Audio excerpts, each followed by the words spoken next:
Pieces fam, here we are yet again, doing a video a day for the month of February. It's Black History Month. We are in New Brunswick, Canada, and Bubba Shabazz, representing the Black Rose Nation here. Our first excerpts in this year's Black History Month, we're going to do the education, the curriculum of Black consciousness that they'd be looking forward to putting into schools, and what we got right here. First off, we got Burnell Rocky Jones, Reveloutionary. Great book. So I'm going to take books this month, at least for the first half, flip through and just see what I got underlined. What stood out when I was reading this book? You know, it speaks to us here. When you read a book that you feel is important, do you ever go back and read your underlinings? What's that mean for us? So, Brother Rocky Jones in his book, they thought I was older, but I was 14, not 16. Oh yeah, that was when he was in the military. Lying about your age to get in the military. All right, circle that square. I hadn't been to school since the previous summer. I had passed grade 8, but I just hadn't gone to grade 9. They gave me a whole stack of books, and I was able to go into the library, and I read all the books. I was self-taught grade 9. I passed the exams, then I got accepted, and I'm able to leave in September. Sign up to go someplace, you know, set your goals ahead. What didn't you accomplish? Grade 8, grade 9? Teach it yourself. Who is his brother? Brother Rocky Jones. Now, he writes, the first time I met Fannie Lou Hamer. Jim Foreman was there, and I remember having a discussion with him. Our purpose was to get support for SNCC in Canada. Student for the Nonviolent Coordinating Committee? The SNCC, what? Do you know who the SNCC is? 2024 is Black History Month, come on. In the argument that it was worse in the southern states couldn't hold water. They couldn't vote, but we couldn't stay black. We could vote. What's that say? And the argument that it was worse in the southern states couldn't hold water. They couldn't vote, but they could be black. We could vote, but we couldn't stay black. This became quite a debate between me and a number of other people involved in the SNCCN Corps. Brother Rocky Jones, right? Late 60s. Anybody can use any word to describe you. It is what they mean. It is what is behind it. It is the feel of it. Because the word boy can be an insult, but it can also be an endearment. And I had to deal with that. And it was a lesson that I've carried forward. Cultural linguistics, where are you at? The Scotia Nonviolent Action Project, or SNAP. Look, they are taking children from Halifax, black kids, and they're shipping them away, shipping them down to the States because there's a shortage of babies, and they're shipping them to other places. Look, they're taking black kids, and they're shipping them out of province. And you can help by taking a child, either to adopt or as a foster child. And we've got to keep our children here. And we've got to look after our own children. And 99.9% of the black people in Halifax who were in a position to be able to take a child wouldn't do it. We had taken a position that the children were better off with a white family than no family. That wasn't popular, but in our community it was necessary because so many of the kids didn't have homes. Jeez. Right? The encounter at Kawacha House in 1967. Kawacha House, the revolutionary home down there. Breaking the chains, baby. Test cases to see whether there were discriminatory practices. You'd send a black person or a couple of white people to apply for the same job or apartment with equal qualifications and circumstances. If the whites were accepted after the blacks had been rejected, we knew discrimination had occurred. We attempted to do the same thing in Halifax, mostly with rental housing. Our Kwacha people participated, and we did uncover some cases often related to students from overseas. Gordon Lightfoot, who came to town and gave us a performance at Kwacha. Gordon Lightfoot in a revolutionary. Oh, Canada, what are we knowing about what's going on? You know, these books are out here. Brother Tondaway turned me on to this, yo. I mean, I've known Rocky for quite some time, but Tondaway mentioned this in an interview, I think, on Black Atlantic. Tondaway McCarthy, you know, the black poet, powerful force here in New Brunswick, in Finland now. He's everywhere, his brother. Peace. It's hard for people to understand how people in the black community were treated. We were so far out of everything that was happening, and yet if you were from away, a West Indian or an African, it was accepted that you could be a professional. But if you were from here, there were no professionals, and it wasn't expected that black people from Nova Scotia would be in a position of power. My, we were arrogant. We got Wayne Smith, Papa Lou Black, Woody Tolliver, Conrad Black, and we got all the toughest guys in the community. And we went to Quacha House and we bought black turtleneck sweaters and black berets like the Panthers wore. I had a white turtleneck as leader. We made yellow crests that had the Quacha emblem on it and a black man breaking the chains. It was designed by Bruce Woods, known as Bookie.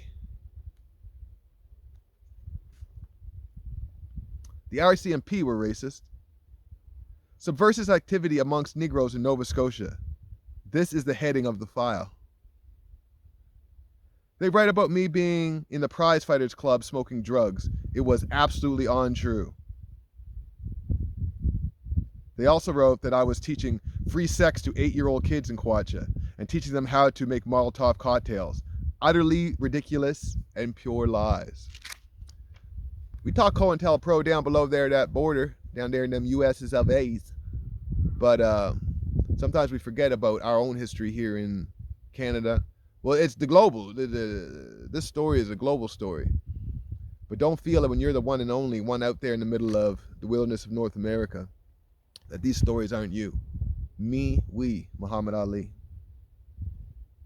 Solutions had to come from within the community, and the community have got to define the problem, define the solutions, and implement those solutions themselves. Ain't that the truth? Black Power. The Congress of Black Writers was Canada, people from the States, Caribbean, Africa, England. Carlos Smith, who had given the Black Power salute at the Mexico City Olympics that year. Walter Rodney, and above all, Stokely Carmichael, who was then Prime Minister of the Black Panther Party.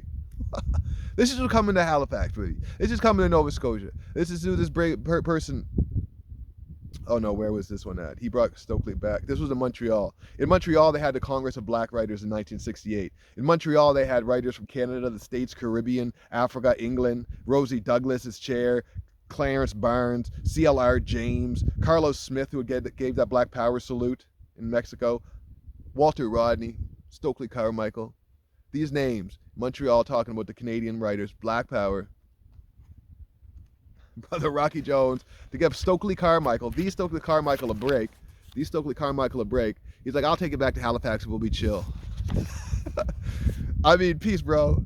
But it wasn't chill when he got there, you know. Afro-Saxons or skinocracy was one of the issues that they had to deal with. The light-skinned West Indians who really didn't want to be black but helped hold other people down, and they became the real gatekeepers. Ooh.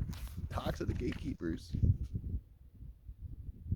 Truly believe we were part of the international black struggle. This was really important.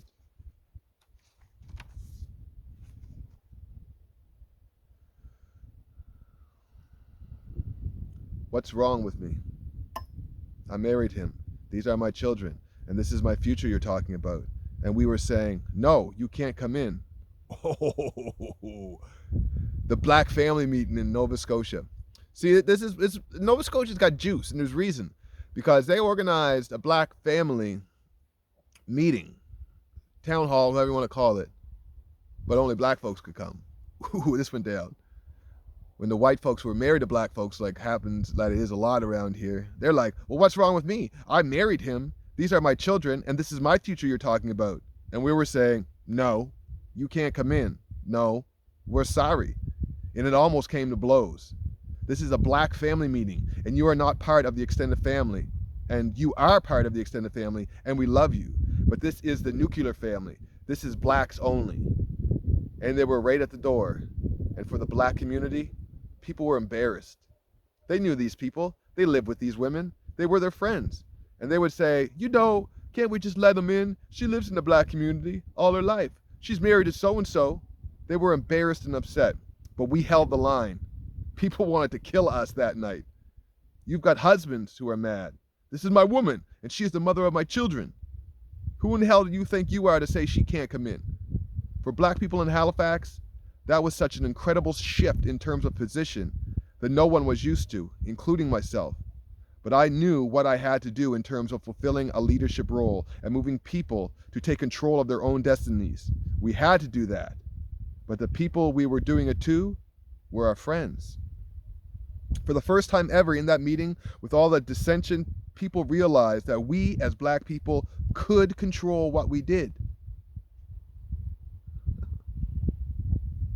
Rocky, WP, Buddy Day, Eddie Gray, Keith Provost, Aaron Johnson, the Black United Front of Nova Scotia. Boof!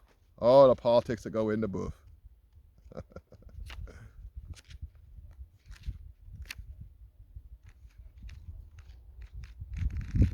Well, not done the book, working on it right now. Brunel Rocky Jones, the Reveloutionary. Salute you, brother Rocky. Those are big moves, man. You know, he's down there mentioning Joe Drummond. Brother Joe. I encourage you all to read books. Find out about yourself. Did you know Stokely Carmichael came to Nova Scotia? Did you know the Nation of Islam was doing business deals with the government in Nova Scotia?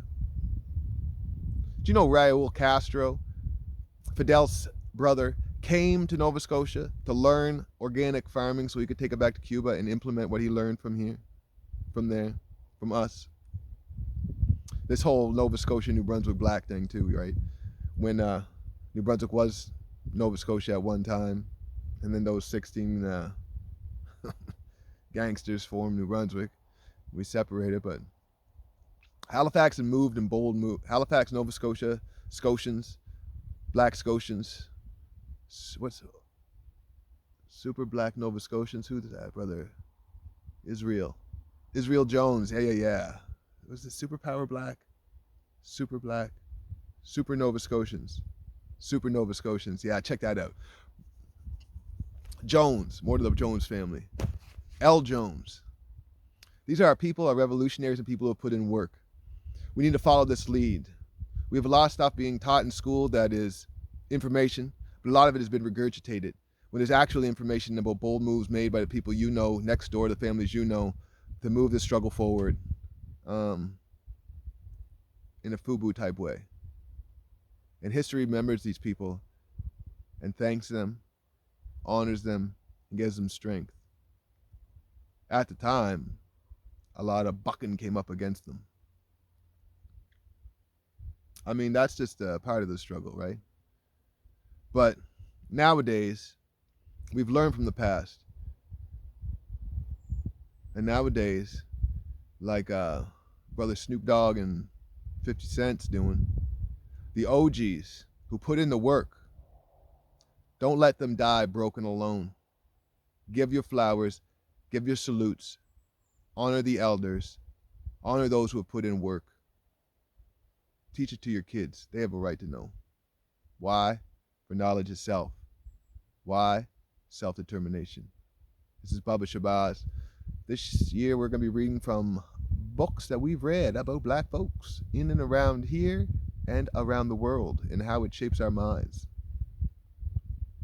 Hopefully some of those words stimulated you to go get that book, find out more. Stokely Carmichael thought Halifax was crazy. He had to bounce out of there. There's too much going on. Oh, that's heavy. Peace to the fam. Baba Shabazz, the Black Rose Nation. 2024, 15,109. Salute.